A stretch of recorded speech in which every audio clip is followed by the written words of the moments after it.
Good morning. It was warm last night. Feels like it's 70 degrees right now or so.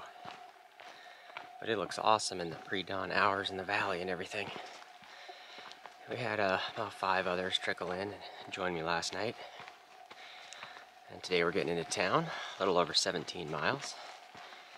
I filled up on water at the water cache there, because the next real water source is like 13 miles from here still. But I think we're going to make that nice and quick, hopefully. Usually legs are really fresh in the morning. And get into town somewhere around 1 o'clock maybe at the earliest. We'll see.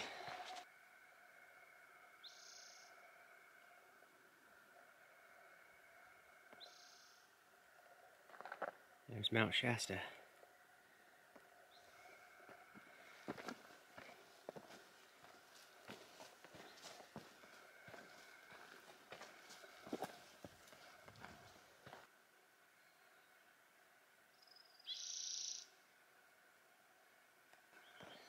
Mornings are definitely my favorite part of the day.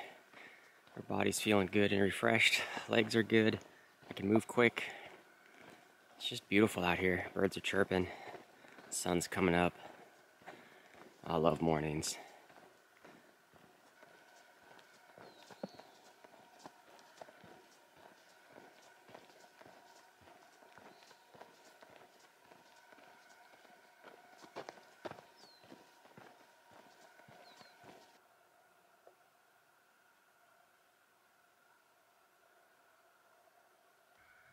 I'm just admiring all the past volcanic activity. You tell, I mean, this whole valley was just volcanic. Layer on layer of volcanic eruption after eruption, lava flows. I wonder what this place would have looked like back in its heyday with all these mountains erupting.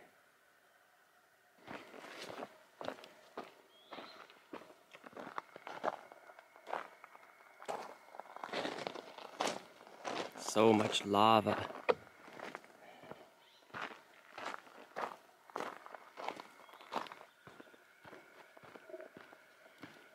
Can you sharp-eyed viewers tell what that is?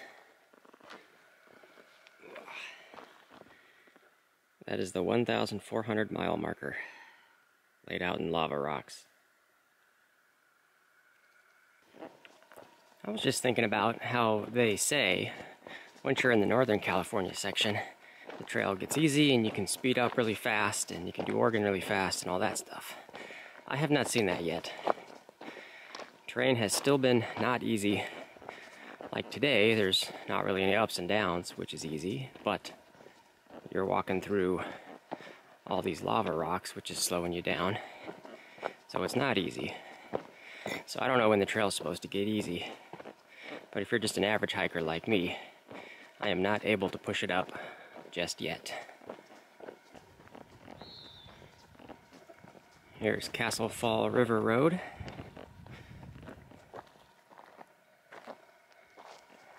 Kind of in the middle of nowhere.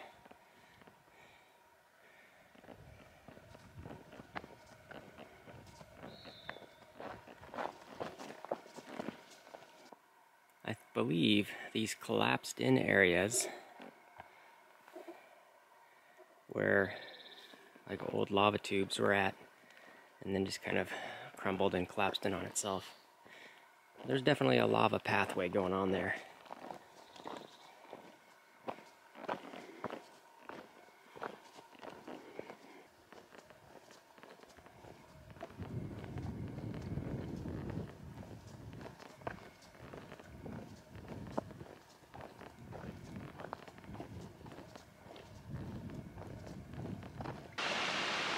Trail crosses right over this water pipe. You hear all the water rushing right through it. And we are right next to a water source, so we'll fill up. We'll fill up here. Walking past the power station facilities for the hydroelectric dam here on Balm Lake.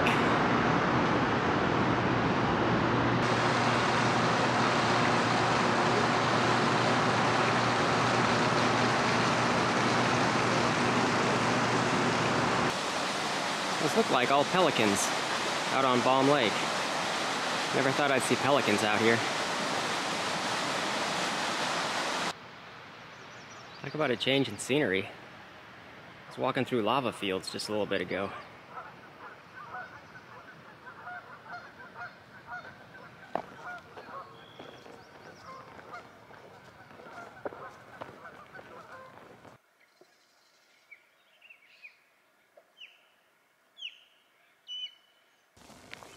Crossing some noisy power lines, and if you keep following them that way, just over that hill, you can get to the Bernie Mountain guest ranch, but they are closed for the year.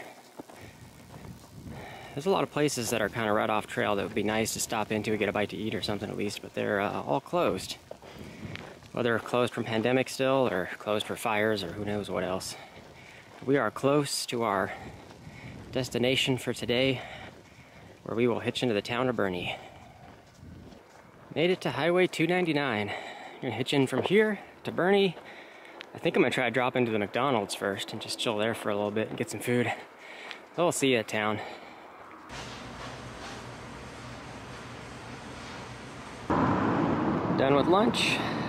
Time to check into the hotel. And now we're all settled in the hotel, the Shasta Pines. I was a little early, so I had to wait about an hour before check-in, so that wasn't too bad. And now I got laundry going. I got washers and dryers here. And I think I'll show you my plan for my next stretch, which will get us all the way into the town of Mount Shasta. And then we'll go down to the Safeway once laundry's done, and we'll go do our resupply mission. And I think we're pretty good otherwise. I'm gonna leak test my air mattress. It definitely has one hole in it at least, so hopefully I can find that. And I'll check back in once we're up to the next task, I guess. Just got laundry finished up. Let's take a look at the next stretch before we do our resupply run. Here's all the breakfasts, number of bars and snacks we need throughout the days, and the number of dinners. The hotel here is very hiker friendly, and they run the shuttle back to the trailhead, so the earliest they do is 9 o'clock, so I think that'll be perfect. We'll be able to get breakfast in the morning, so I signed up for the 9 o'clock shuttle. That'll get us back to the Highway 299 crossing, and then in that first day, somewhere in the morning, 8 miles in, we can get to Bernie Falls and check that out. Got planned for a 17-mile day to get to Screwdriver Creek, and a good 26.5-mile day for another creek junction, 26.5-mile day to another creek. And then I'll finish up with a 19-mile day, get us into I-5, where we'll have to figure out a ride to get all the way up north to the town of Mount Shasta. And looked at staying at the Best Western. It looks like a good location and all that. And we'll plan on taking a zero there. I've also got my air mattress all patched up again. So I had the original one patched up. I got 2 more holes that were patched just now. And you notice the smudge mark on the bottom of the mattress here. This is exactly the same as how my first mattress looked. And the first indicator of what was causing it should have been when the nylaflume liner bag in my backpack was shredded. And I didn't think anything of it, but my first one had lasted the whole AT through hike. So I think after the nylaflume bag got shredded, that's when the holes started in my first sleeping bag, or my mattress pad. And what I think was causing it is that where the pad, the way I had packed it, and it was right up against the side of the internal of the backpack, and it was rubbing and causing puncture marks. So the backpack itself was puncturing the air mattress. And I think that's what killed the first one. The second mattress I got, I was packing it differently because it was a smaller one, so I had that one rolled up and stuffed in differently, so it wasn't getting the rub marks. That one I think definitely was a manufacturing defect, just where it was ripping at the seams. So it was a really odd location. And then just after, what, like 2 days with the new mattress, it was already getting puncture marks in it in the exact same rubbing pattern in the exact same location as where the first one was getting punctured. So it is definitely, the backpack is puncturing holes in my stuff, which is terrible. But I'm repacking it all differently, and now my mattress pad is protected, so it shouldn't be getting any more puncture marks.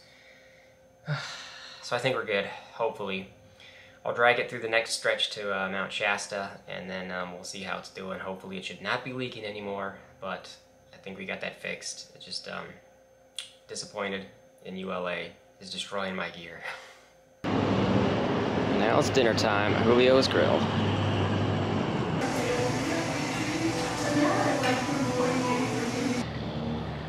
Dinner was excellent. Now to Safeway for resupply. Resupply shopping complete. This is everything that'll get me up to Mount Shasta. Got all my breakfasts, all the bars I need. Dinners I'm going with is going to be the tuna wraps with the Nutella and peanut butter. And I got some more baggies. I think that's going to wrap up for today. We got everything situated for what we need for getting out of town. Tomorrow we'll do breakfast. We got the shuttle ride coordinated. And then the next stretch is going to be a lot of fun watching Mount Shasta to continue to grow bigger and bigger there on the horizon as we get into the town itself. So, thanks for watching, and we'll see y'all in the next one. Good morning. In a little bit here, there's a breakfast place called the Blackberry Patch. It's going to be opening up. I think we're going to go hit that place up. So, let's go wander down and get some breakfast.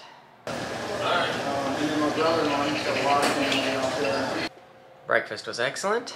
Just got done packing everything up. Got a little bit longer until our shuttle ride at 9 o'clock, and then we'll be back on trail. So, I'll check back in once we're hitting it again. We just got dropped off, back on trail. That was a nice little town of Bernie. Seemed like it's pretty easy to get in and out, just trying to hitch into town. Took less than 5 minutes, and then I got a ride with the motel manager there for coming back on trail, so that was great. We got a couple of neat attractions to see, just you know, within 7 to 8 miles from here, so we'll see those this morning. I'll point those out when we get there. Overall, I think our plan was like 17 miles today or so, just because we're getting on trail a little bit later than usual. It'll be a great, beautiful day, it looks like. The terrain since getting back on trail has been probably the easiest piece of trail that we've had the entire time so far. It's just completely flat, very smooth, no rocks, nice and soft on your feet. This is awesome.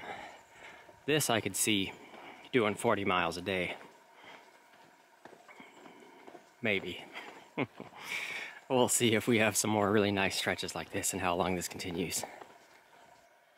I'm really close to the first special attraction for today. So this really straight road used to be a set of train tracks, but they've taken all the tracks out.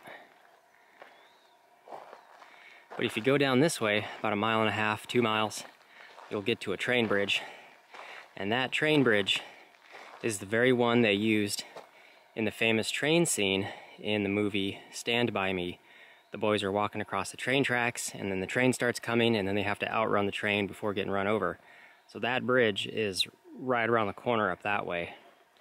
The trail itself gets within maybe 1/4 mile of the bridge, but you can't see it from the trail because of all the trees are in the way. And there's some other side trails and stuff, but one way or another, I gotta figure out where to get to a place where I can get a view of the train bridge. I gotta get a shot of that. I can definitely see the bridge from here. We're high above it. This is almost about the closest we can ever get, and all you can really see is, you can tell there's train tracks down there. That's the train bridge from the movie. But yeah, that might be the best shot we get.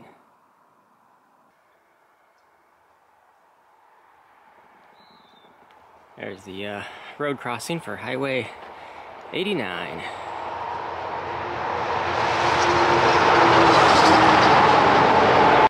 Little campgrounds here. There's an outhouse just by the trees there. And there's a water spigot that's running. I just tested it. So I'm going to fill up here. I think the next water source is like 6 miles away. We're going to take the side trail here and go check out Bernie Falls. It's only like a 0.1 or a 0.2, so definitely worth it. Should be awesome. Plus there's a general store down here, and it's about noon, so we should get some cold drinks and snacks and stuff.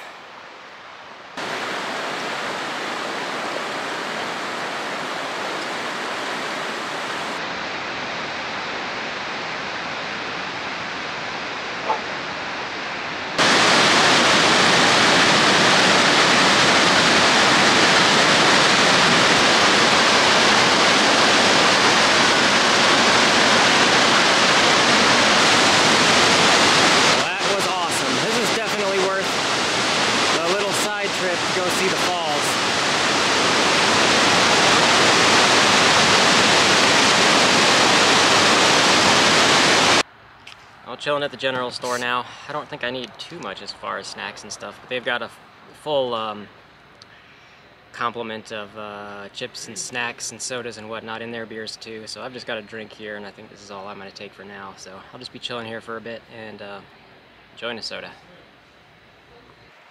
Back on trail. That was a great little stop. See the falls? And get a snack at the general store. I think we only got 10 miles left for the rest of the day, I think, until we hit our destination. This is all Lake Britain. Some people partying down at that end over there. We'll be crossing a dam shortly. There's a good view of the dam. The lake dumps down into the Pit River down there. And because of the construction going on, you have to be escorted across. The trail goes right over the dam. So we'll have to look for a crossing guard. Someone will help us get across the dam there.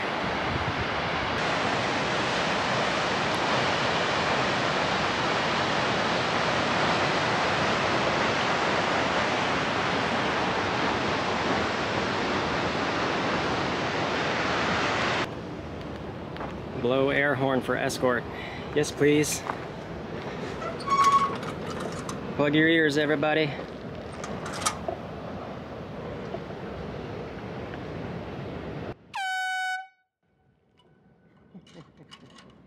Well, that was fun. Just made it across the dam. Got a little history tour and some fun facts about it, how much power it generates and all that as it flows on down to the next dam to get more power generated, and on to the next dam until its final destination all the way down. And from here we got, I don't know, 5 more miles or so, I think, and we hit another creek, which will get us to another water source. There's been tons of these dirt road crossings today.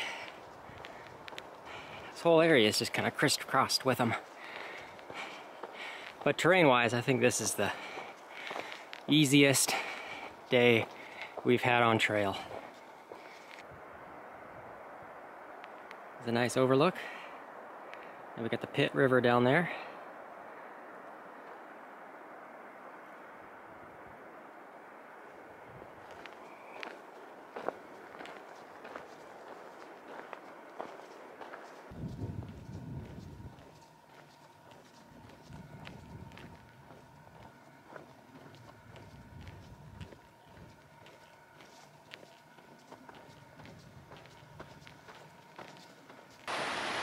Here's the bridge over Rock Creek. I'm gonna fill up on water here. I think we're about 4 miles to camp. All filled up on water. And the last 4 miles will be all uphill to camp.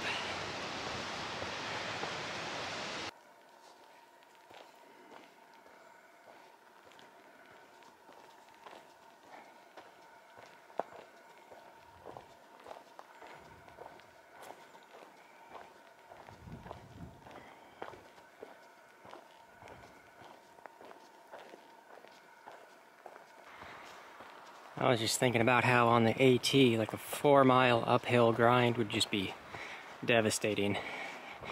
But out here it's like, 4 miles? That's kind of short. And it's not that steep.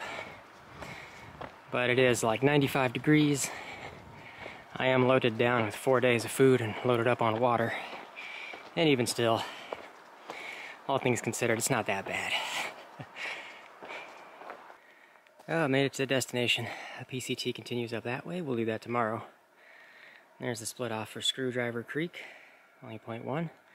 There's our water source. I'm gonna hunt around. There should be some tent sites up here somewhere. See what I can find.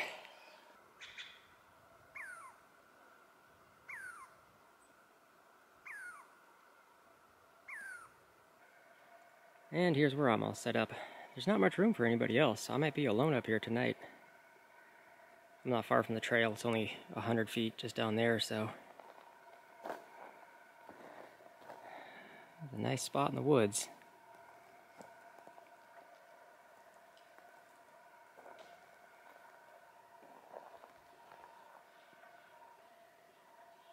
Well, I'm all settled in. I'm gonna have one of my specialty wraps with peanut butter and Nutella and tuna for dinner. And I got my mattress fully inflated. We'll see how it goes. I'll report back in the morning if she stays that way. Hopefully I found all the holes that were leaking, and we're not gonna have an issue anymore. Hopefully. I'm tired of buying new air mattresses. So, I think that's gonna be it for today. Good, easy terrain. Saw cool waterfalls. Just the last 4 miles was the uphill climb, but it wasn't bad. So, thanks for watching, and we'll see you all in the next one.